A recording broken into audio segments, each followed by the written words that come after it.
To the left you see a vine that doesn't look very healthy, certainly doesn't seem to have much in the way of fruit. On the right hand side you see a luscious grapevine. The vine concept is in both the Old Testament and the New Testament. The Old Testament one was sort of a withered grapevine. And let's try to better understand that. And let's also try to understand the New Testament healthy grapevine. That's what this video is about. Many people seem confused about the promises of God to Israel in the Old Testament. Were all the promises to Israel really fulfilled in Jesus? They seem to think God may have two tracks, one for Israel and one for the church, and I put quotations marks around church. Because even that can be sort of misleading. The Greek term ecclesia, which is often translated church, refers to the gathering of God's called out ones, or God's collective assembly of people. It does not refer to buildings or even to the Roman Catholic Church and the world per se. I'm not saying that there are no Christians in the Roman Catholic Church, but what I am saying, in the mind of many secularists, when it says church, they think in terms of the Roman Catholic Church. And the New Testament is not talking about the Roman Catholic Church per se. So let's get a clearer picture of what's happening here.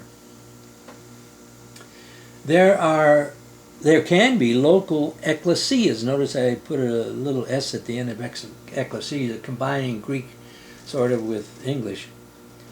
There can be local gatherings, assemblies of God's people, or even churches. But again, it's not a building, it's the people that attend, that go to worship in that building. And one can think also of the total ecclesia. That's ecclesia with a capital E. In other words, the entire church, the gathering of all God's people from every generation.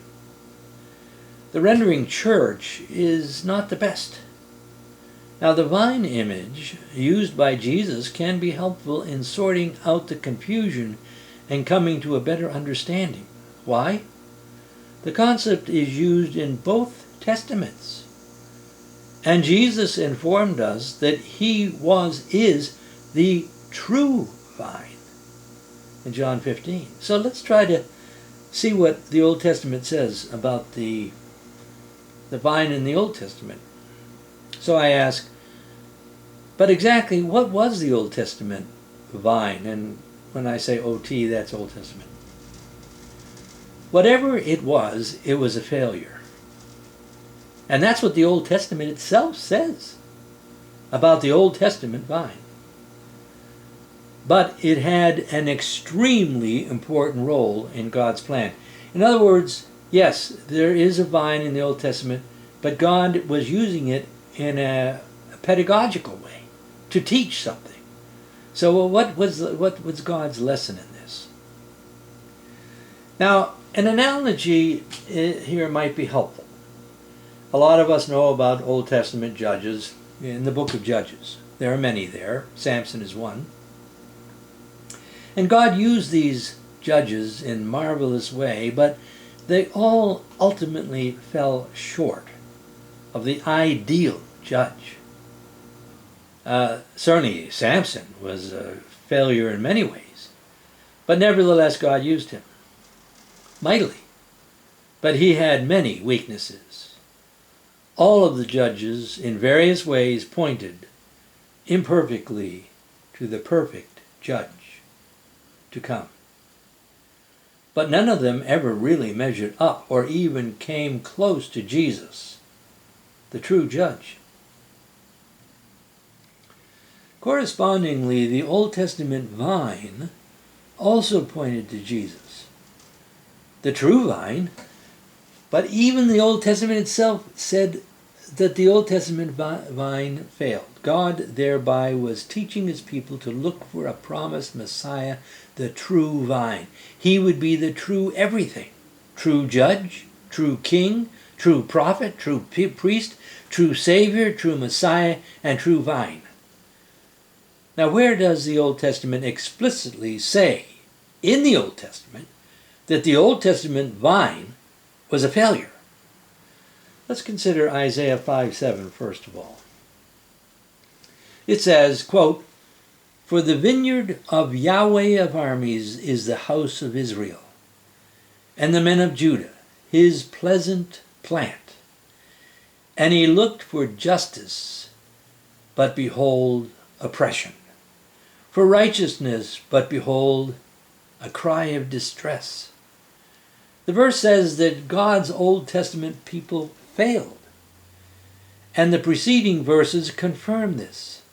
Verse 2, for example, says, "He looked for it to yield grapes, but it yielded wild grapes." And maybe that's what wild grapes look like down there on the right. What Jesus was affirming in John 15 was that he would do what collective Israel had failed to do. Isaiah 5:5 says, quote, "I will tell you what I will do to my vineyard. I will take away its hedge, and it will be eaten up.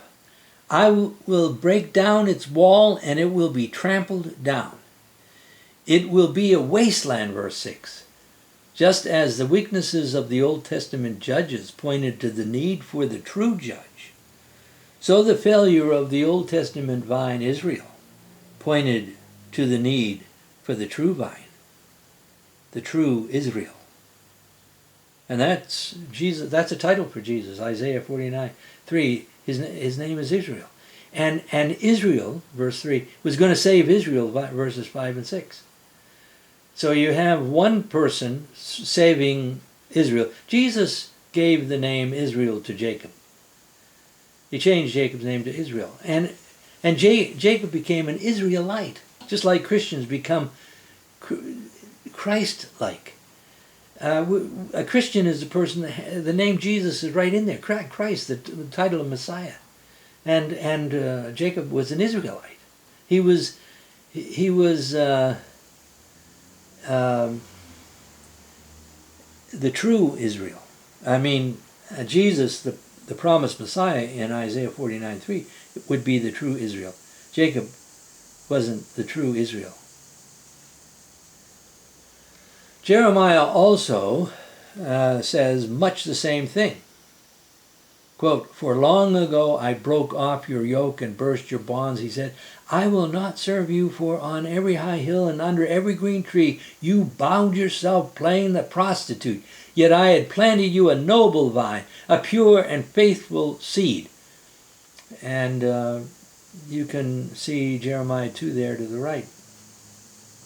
And of course in Ezekiel at 19, and there are other places as well. I'm not going to read them all. When I said earlier that Jacob was not the true Israel, I don't mean that he was not an Israelite, that he was not a believer. I think that was his conversion experience. But the person that gave him that name is actually Israel, as Isaiah 49:3 shows. Jesus said, "I am the true vine, and my Father is the vine dresser. Every branch in me that does not bear fruit, he takes away. And every branch that does bear fruit, he prunes, that it may bear more fruit." The Old Testament vine produced rotten fruit, but those connected to Jesus by faith can bring forth fruit honoring to God.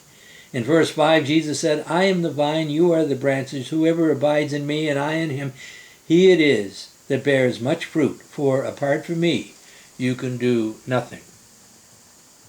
This is the last slide. Abiding in Jesus means living our lives in dependence upon him, obeying his words, feeding on his truth, experience and sharing his love, and being clothed in his, not our, but his righteousness. Our own righteousness is pathetic. If you're relying on your righteousness, it's sad. When a person is born again, the Spirit of Jesus enters his life. Jesus is King and the Lord and King of everything, and there is inexpressible joy. Salvation is a gift of God's grace, and humble faith in Jesus, God's unique Son, is the entry point? Why not pray to him now?